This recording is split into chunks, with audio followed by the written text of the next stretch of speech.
Shalom, meus irmãos. O tema de hoje é: Deus odeia o pecado, mas ama o pecador. Vamos entender essa passagem.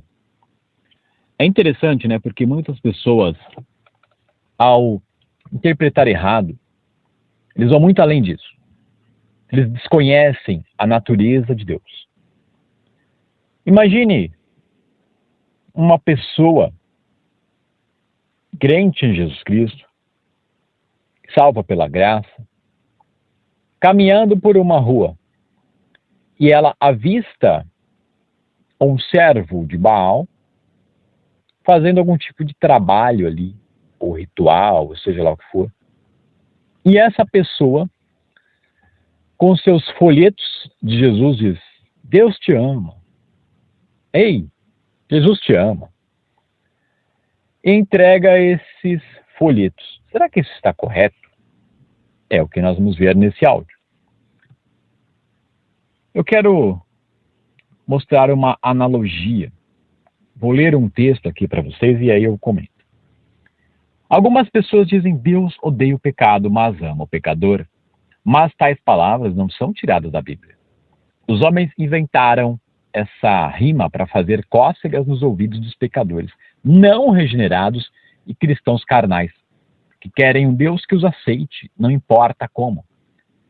Quando esse provérbio é entendido, ele confirma a mensagem do resto das Escrituras, que Deus abomina e detesta pessoas perversas, suas orações e seus estilos de vida. Adore a Deus na beleza da sua santidade. Esse provérbio não é politicamente correto, mas Deus e Salomão não estavam preocupados com o que o homem possa pensar. Considere o pensamento corrente.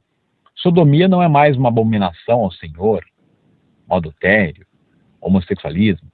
Não é mais uma abominação, é um caso. Crianças rebeldes não são mais uma abominação ao Senhor, eles são imperativos. Mas os homens sábios aceitarão todas as declarações de Deus e odiarão qualquer opinião contrária.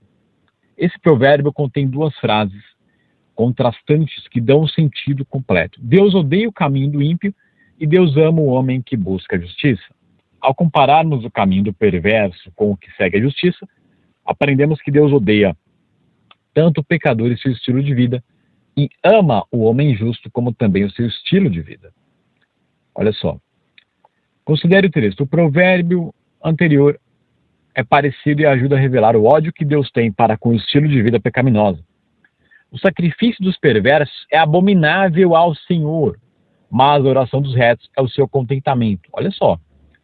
Deus odeia até o sacrifício do perverso, sua adoração e atividades religiosas. Mas ele ama as orações dos retos. Quando o homem escolhe o pecado contra o Altíssimo, Deus despreza e detesta até a sua adoração. Olha só, pessoal. A diferença é grande. Ou Deus abomina a sua vida, ou ele a ama. Ou você segue o caminho da perversidade, ou você segue o caminho da justiça. Você não consegue entender a diferença entre o ódio de Deus e o seu amor? A diferença é muito grande. Você não consegue evitar que Deus o despreze ou o favoreça. Agora, olha só. É claro que o ditado Deus odeia o pecado, mas ama o pecador é confortante. Mas, verificando provérbios, será que aqueles que estão no inferno cantando Jesus me ama e quer me salvar, no caso o Hades, pessoal, sabemos que o lago de fogo que inaugura é a besta. Mas vamos continuar com o texto. Existe um lugar, sim, de tormento para as almas, o ranger de dentes, tá? Por acaso Noé postou um smile, uma carinha sorridente, do lado de fora da arca que dizia: sorria, Deus ama você? Todos estavam se afogando. O que Jesus Cristo quis dizer quando ele dirá aos ímpios no dia do juízo: nunca vos conheci, apartai-vos de mim, os malditos? Você acredita que ele ama Satã? Que é muito mais glorioso que um homem? O que mais a Bíblia diz a respeito daqueles que praticam iniquidade? Davi escreveu: pois tu não és Deus que se agrade com a iniquidade, contigo não subsiste o mal. Os arrogantes não permanecerão à tua vista. Aborreces a todos que praticam a iniquidade. Tu destrói os que proferem mentira. Senhor abomina ao sanguinário e ao fraudulento. E aí? Você é um cristão típico. Hoje em dia, o único salmo que você conhece é o Salmo 23. Mas Davi tinha mais a dizer a respeito do ódio de Deus pelos ímpios. Ele também escreveu: o Senhor está no seu santo templo. Os céus têm o Senhor seu trono. Seus olhos estão atentos. As suas pálpebras sondam os filhos dos homens. O Senhor põe à prova ao justo e ao ímpio, mas ao que ama a violência, sua alma o abomina. Fará chover sobre os perversos brasa de fogo e enxofre. Olha só, pessoal. Vamos ler um pouco mais.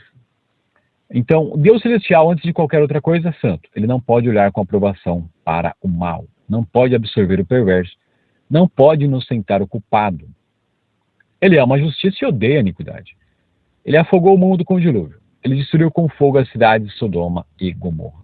Você consegue, então, imaginar Paulo andando pelas ruas e dizendo: ei, Jesus te ama, Deus te ama. Que tipo de pregação seria essa? Isso não é evangelho. Isso é massagear o ego e o pecado.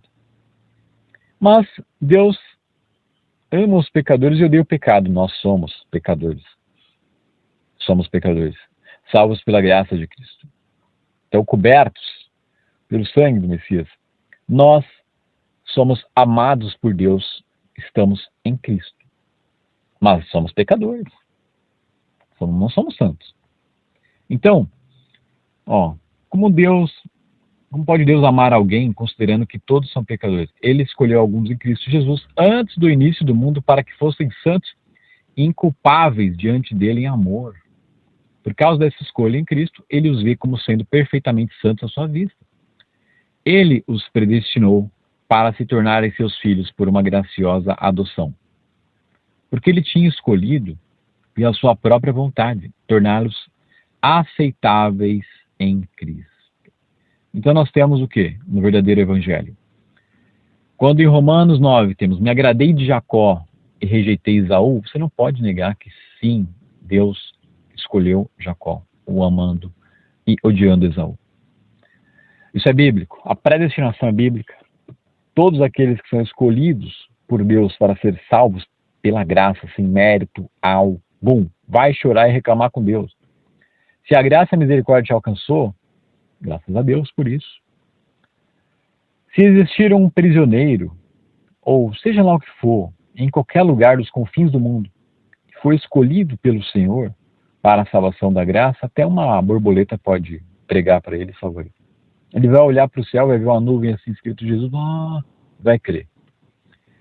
Jesus não vai olhar para a grande multidão e falar: estou sentindo falta do Zequinha. Todos escolhidos antes da fundação do mundo serão salvos. Agora, quando você estiver na rua, não sei se você prega na rua ou prega na internet, ai, Deus, Jesus te ama. Você passa perto de um bruxo, ai, Jesus te ama. O cara fazendo ritual ali, não, Deus ama todos, Deus ama todo mundo, venha como está e continue assim. Né? Não é verdade. Inimigos de Deus, todos que rejeitam a Jesus. Eu disse, inimigos de Deus, como nós éramos inimigos de Deus, inimigos do Evangelho.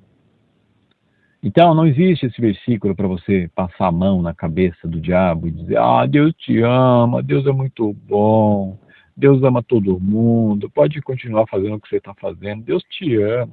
Isso é terrível, isso não é Evangelho. Você sai pregando então que Deus ama o mundo inteiro? Deus amou o mundo, entregou o Filho para os que aceitam o Filho. Esse é o mundo. Então, grande problema dizer: Deus te ama, entrega o folhetinho e tudo tal. Olha só, muitas pessoas hoje, elas pregam um Deus que não é o nosso Deus. O nosso Deus é amor e justiça. Então sair por aí dizendo que Deus ama todo mundo, ama os filhos de Baal, ama o perverso. Que tipo de evangelho é esse? Jesus pode restaurar qualquer pessoa, qualquer um. Mas isso é obra do Espírito Santo. Até então, inimigo de Deus. Então, é por isso que hoje nós estamos na apostasia. Porta larga, estamos no tempo do engano. E esses evangelhos, são vários, né? Da prosperidade, tem o evangelho do ego, tem o evangelho do oba-oba. É difícil.